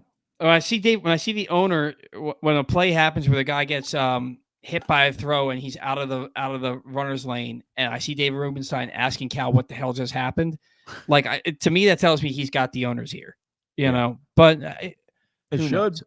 What I do know is that it's 10 after 10. We got to move along here. Today's show has been brought to you by County Sports Zone. Find every score from every high school sporting event all year long on countysports.zone. Proudly sponsored by your local Toyota dealer and buyatoyota.com. Around the American League East, we're not going to get into it. Rays 7, Yankees 5. Yankees have lost back-to-back series to teams in the division looking up at them. Twins 5, Red Sox 4. Chris Paddock gave up 3 runs. Byron Buxton homered to lead the Twins over them. Cleveland and Toronto, they both scored 3 in the 4th and 1 in the 9th, but Cleveland also scored 1 in the 3rd to take that game 5-4 over the Blue Jays. So all the teams that we wanted to lose except for the Rays lost, and that's only because it was the Rays and Yankees playing each other. So a good day in the American League East. As for Take the Rake, we both sucked in that. Zach, you took Cedric Mullins. He went 4 for 24 with a home run, a walk, 5 strikeouts, 1 RBI since last Sunday. I took Ramon Arias. Take what Cedric did, split it directly in half. That's what Arias did. 2 for 12, a home run, an RBI, no walks, 5 Ks. Went on the injured list. We're going to call it a tie. Nobody wins because they both didn't have great weeks and one guy got hurt. So I'm going to let you pick first anyway. Technically I should pick first since I won the last time, but I'm going to let you pick first just because screw it. Why not? Like you said, why not? So you get to pick. Give me Jackson Holiday.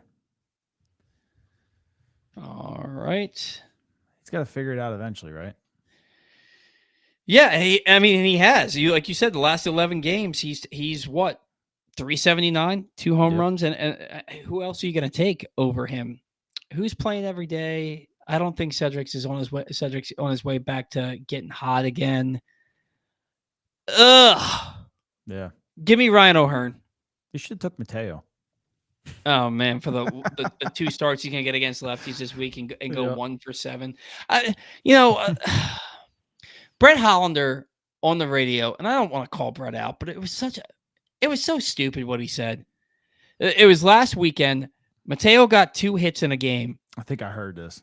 And he says, Jorge Mateo is a big league player. And, it's a fact that when the Orioles are at their best, Jorge Mateo is an offensive force. And I said, are we just making shit up now? Yeah. Like he has never been his career on base percentage is what, like 237? Like, are we just making stuff up now? Jorge freaking Mateo. Somebody on the show did take Roof Net Odor for Take the Rake. Somebody took Roof Net Odor 3 years ago for Take the Rake. Rugi had some weird months sometimes. I will say. Hey, one time Jorge Mateo hit 343 and 7 home runs in a month. He did that in September. He did that in April of 2023. And then he had 6 home runs that month. He hit 1 home run the rest of the season. It was inside the Parker in August. He's hit 199 in his career since then. Yep. Well, that's because he's Jorge Mateo. Good Lord, man. Sometimes, I'm telling you. The latest edition of Press Box is available now. On the cover, Luke Jackson takes a look at the long road back from Tommy John surgery for Orioles closer Felix Bautista, Kyle Bradish, and Tyler Wells. Also inside, learn about new Maryland basketball coach Buzz Williams from the players that have played for him and much more. You can find a new issue all throughout the region, including at 60 rural farm stores. You can read it all at PressBoxOnline.com. Before we get out of here, Zach, any comments that kind of piqued your interest here tonight? Comments, no, but I just want to get, if not too many people kind of follow our minor league system, Braxton Bragg is a name you need to remember. Kid is just absolutely hurling the ball right now. And there's a guy that's kind of flying through the system right now, Cohen H.N. He was last year's 14th rounder. This kid went from NIAA school last year to the 14th round, didn't pitch last year, started in Delmarva this year, made 3 appearances, 1 in Aberdeen, and he started last night for for Chesapeake, went 4 1/3, 3 hits, 4 Ks. So Mike is finally moving some guys through the system. Those are 2 names to keep an eye on for the rest of this year. Braxton Bragg's throwing 100. I think we may see him later this year, if not definitely next. But those are some minor league guys to keep your eye on. For sure. Yeah, as far as the Orioles team, some positives. Felix Bautista looks like that dude again. He's touching 99. It's getting in his eye. You can Yeah, see it. and the splitter is as nasty as ever. That fastball is creeping up into the above 99 miles an hour. I think you're going to be seeing him hit 100 plus in the next couple months. Do you know that guy Alex Fast? Yeah. So I've done a show with him. Yeah, so I asked him the other day, when you look at side by side Sagano and Felix's splitter. Now, last year's Felix's splitter went straight down. This year, it's running just like Sagano's. And I asked him to look it up, and I haven't heard from him yet, if Sagano may have taught Felix this new splitter, because that thing is running away and down. Mm-hmm. That one he threw to Judge was nasty.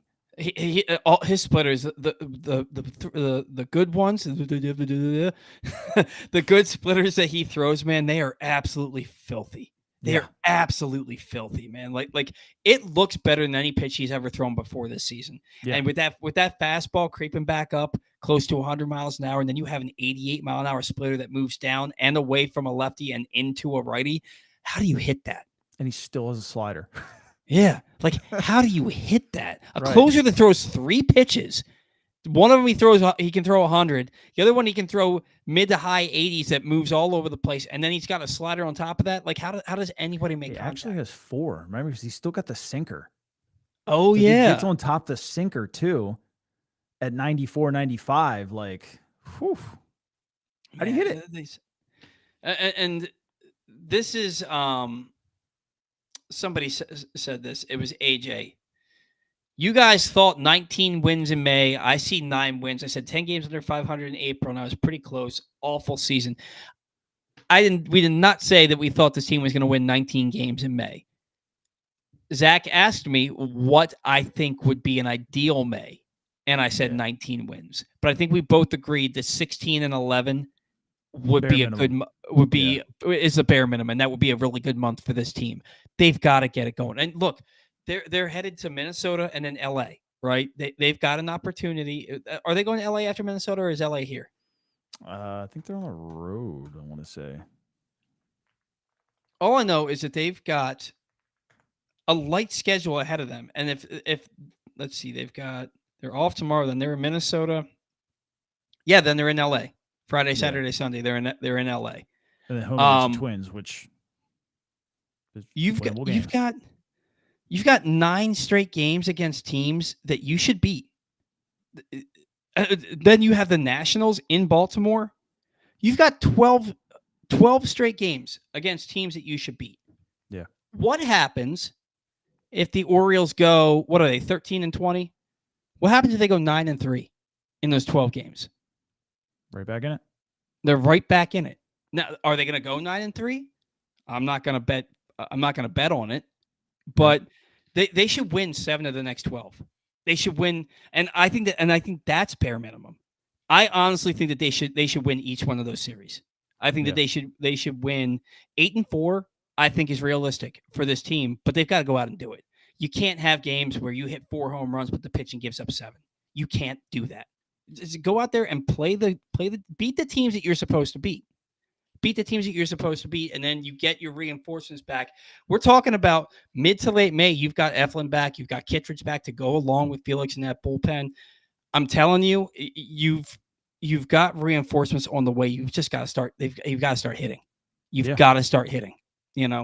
So, all right, Zach. Anything else before we get out of here tonight? Nope. I want to go to bed. Yeah, me too. Guys, the show will be 8:30 every Sunday, moving on out just because Zach and I have families that we want to spend time with instead of, it's hard to do a show 5 o'clock on a Sunday when you've got a family. But we appreciate all of you that have tuned into this show. Every iteration, 10 a.m. on Saturdays, 5 p.m., 8:30 on Sundays. We appreciate your loyalty. Thank you to all of the sponsors. Without you, we don't have a show. All of our loyal listeners, fans, viewers. Without you, we 100% do not have a show. Thanks for sticking with us as we figured out our time slots. Until next week, see ya!